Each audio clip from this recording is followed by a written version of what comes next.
इतिहास का सांगतोय? कारण येणाऱ्या नवीन पिढीला आणि येणारे नवीन नेते आहेत, महानगरपालिकेमध्ये नगरसेवक आहेत, नवीन-नवीन नगरसेवक येतात. यांना हा इतिहास माहिती असावा, की महानगरपालिका कोणी घडवली, का घडवली आणि कशी घडली? महापौर पूर्वीचे कोण-कोण होते, त्यांचा इतिहास काय? हे नगर घडवण्यात त्यांचा इतिहास हातभार काय?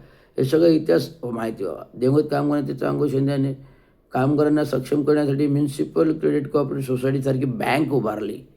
4 मजल्याची बिल्डिंग 1970 मध्ये बांधली आणि तत्काळी त्यांनी त्या मंत्र्यांच्या हस्ते उद्घाटन केलं.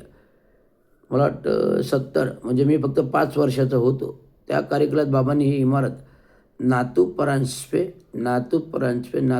ह्या मराठी विकासकाला घेऊन या मराठी विकासकाकडून त्या काही प्रसिद्ध नातू परांजपे होते ठाण्यामध्ये विकासक बिल्डर.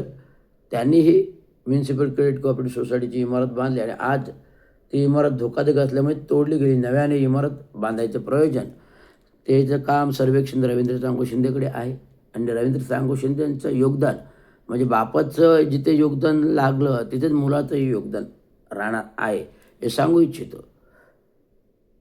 आता भूखंडात जवळ जरा तो अतिक्रमण काढायचं आहे. अतिक्रमण काढलं की लगेच ते सर्वेक्षण करून आता आपण मागे लागतोय. हे सर्व दुर्गम इतिहास आहे आणि कामगार प्रकल्प करताना बँक तर दिलीच, पण कामगार चळवळ आंबेडकरी चळवळ पण घडवली. 1981मध्ये बौद्ध धम्मचक्र प्रवर्तन समिती संस्था रजिस्टरमध्ये हात येते 952 स्थापन केली.